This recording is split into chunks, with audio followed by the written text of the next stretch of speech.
along with the opposition, believe that school officials should have the right to search students. I would first like to start by refuting some of my opponent's points. They brought up that my friend Grant Cook, his point on Britain and the weapons that they seized between 2005 and 2007 was invalid because they said that it is not going on in the U.S. However, the topic of this debate is school officials, not specific to any country.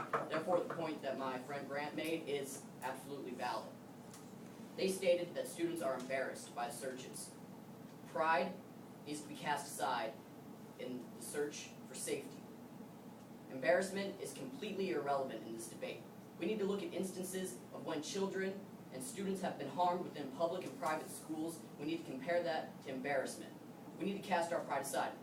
Think of the innocent people who died at Virginia Tech and at Columbine because the school officials were not brave enough or did not choose to search people who were carrying the guns. In the case of Columbine, the students who shot other students, they were bragging prior to the attacks of what they were planning to do, and yet they were not searched. What my opponents, the proposition, are stating is that school officials should not have the right to search students. This basically means that all of the people that would carry guns and drugs and other methods of deterioration to schools would slip past the nets of the schools. They are saying that no one who carries something illegal should be hindered in entering a school. We have statistics. 270 teachers per day are threatened by students. 126 are actually physically assaulted. 40 students are killed every day by weapons. 14 to 18-year-olds are the most common abusers of prescription drugs in the country, and 2.7 million students between the grades of 8 and 12 are on drugs. 100,000 students bring weapons to school every day. These statistics are shameful, and they are the result of searches not being aggressive enough in our country. Also, they brought up that the Fourth Amendment protects the students from being searched. No, it does not. The Fourth Amendment protects the students from being radically searched. As long as a warrant, waiver, or reasonable suspicion is used in the search, it is completely legal. Therefore, the legality of these searches cannot be called into question by the proposition.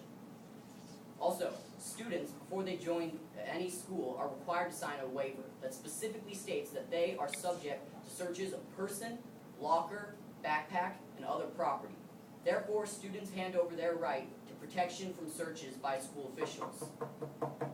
Students, therefore, have no right to object against searches by school officials because they have handed over their rights. And schools within America, according to the Board of Education, are required to hand out handbooks stating that the students are subject to these rights. As long as the students agree to this waiver, they have no objection to student searches.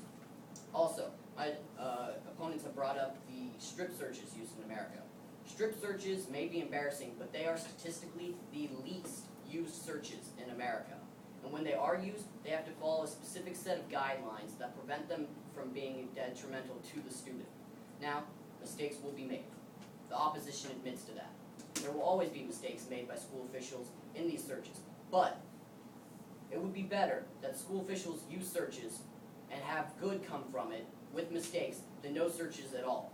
Because the mistakes that school officials can make during searches are far overshadowed by the mistake of not searching students that could bring weapons and drugs to school. Yes?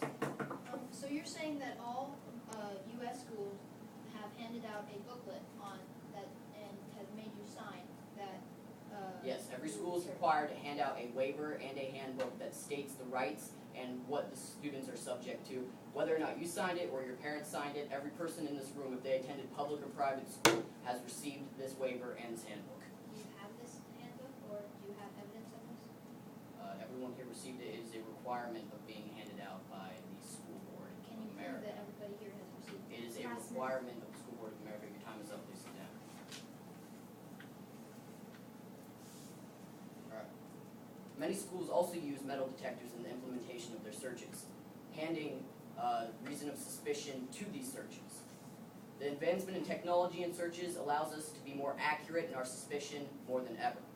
In inner city and urban schools, the use of drugs and violence and weaponry is more common than ever. And it is not only the school's responsibility, but law enforcement's responsibility to make sure that these people do not slip past our nets. If the proposition had their way, every student wishing harm to a school, carrying a weapon, carrying drugs, would make it past. And that has an obvious detrimental effect to public education. Thank you. My name is Jake Kirian, and I, along with the opposition, have clearly won this debate.